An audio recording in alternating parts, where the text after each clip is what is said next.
네, 안녕하세요. 더함공동체교회 매일 5분 묵상. 오늘은 잠언 11장 23절입니다. 제가 읽겠습니다. 의인의 소원은 오직 선하나 악인의 소망은 진노를 이루느니라. 아멘. 의인과 악인을 구분하는 내용들이 계속 나오죠, 성경에서.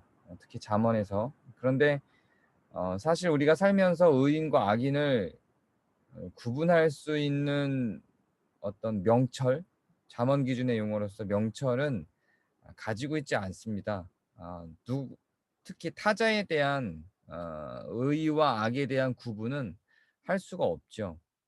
외형적으로 보여지는 것만으로는 누구도 우리가 저 사람은 의인이다, 저 사람은 악인이다 이렇게 판단할 수가 없습니다. 다만 우리가 의와 악을 판단할 수 있는 건 어떤 상황이 우리에게 왔을 때 그것을 선택하는 나, 그리고 그 상황 자체가 의로운 상황인지 악한 상황인지를 판단할 수 있습니다. 그래서 성경이 제안하고 가르치고 있는 의인의 기준과 악인의 기준은 타자에게 접목시키는 것이 아니라 나에게 접목시키는 겁니다. 어떠한 의인의 기준들을 얘기할 때 나에게 물어보고 내가 의인인지를 확인하는 겁니다. 악인의 기준들을 얘기할 때 나에게 물어보고 내가 악인인지를 확인하는 겁니다.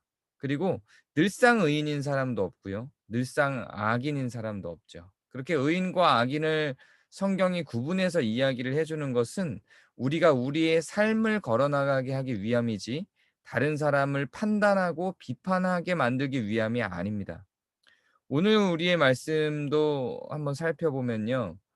의인의 소원은 오직 선하다 이렇게 이야기를 합니다.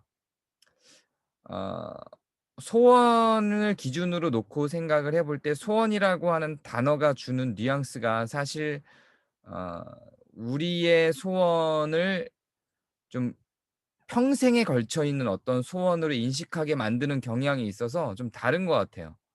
뭐 이를테면 뭐 의사가 된다든지 뭐 판사가 된다든지 하는 것들은 그게 악인지 의인지를 구분할 수 없죠. 그건 그냥 말 그대로 소원이에요.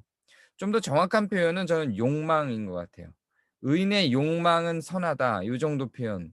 어떤 사건에 대해서 정말로 하기를 원하는 마음이 드는 어떤 것. 그 소원이라는 단어도 정확한 해석이고 좋은 표현인데 우리한테 소원이란 단어가 주는 뉘앙스는 어떤 평생에 걸친 어떤 목적 같은 느낌이 들어서요. 요거보다는 좀 욕망에 해당되는 표현이 더 맞는 것 같습니다, 요 요절에는. 그래서 의인들도 욕망이 있죠. 근데 그 욕망을 판단했을 때 그 욕망이 선한가 악한가를 통해서 이것이 선한 길인가 악한 길인가를 가늠해 볼 수 있습니다. 악인의 소망은 하나님께서 진노를 이루시겠다고 표현한 그런 내용들에 대한 거죠. 잘 살펴보면요. 사실 우리의 욕망은 대체로 악한 게 많아요. 그러면 구분이 되겠죠, 우리는. 어떤 욕망이 악한 욕망인지 어떤 욕망이 선한 욕망인지 알 수 있겠죠. 그러면 악한 욕망으로 드러나는 건 절제를 하고 사라지도록 마음에서 없어지도록 기도와 간구와 어떤 우리 마음을 돌아보는 과정들을 통해서 성경 말씀의 직면을 통해서 없애는 거고요.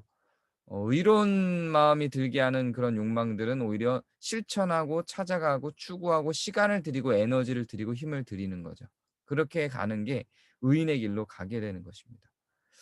그렇게 해서 우리는 우리의 욕망을 어떤 욕망을 갖느냐에 따라서 우리가 의로운 길을 가는지 악한 길을 가는지를 구분할 수 있어요.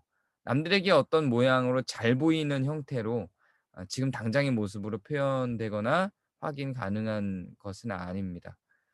여러분의 욕망은 어떻습니까? 여러분의 소원은 무엇입니까? 여러분의 마음에 무엇이 담겨 있습니까? 거기에 우리가 의인인지 악인인지를 확인하는 답들이 서려 있습니다. 오늘 하루 여러분의 마음을 잘 들여다보시고 여러분의 욕망을 통해서 여러분이 의인의 길을 걷는지 악인의 길을 걷는지 확인하는 하루가 되시길 바랍니다. 감사합니다.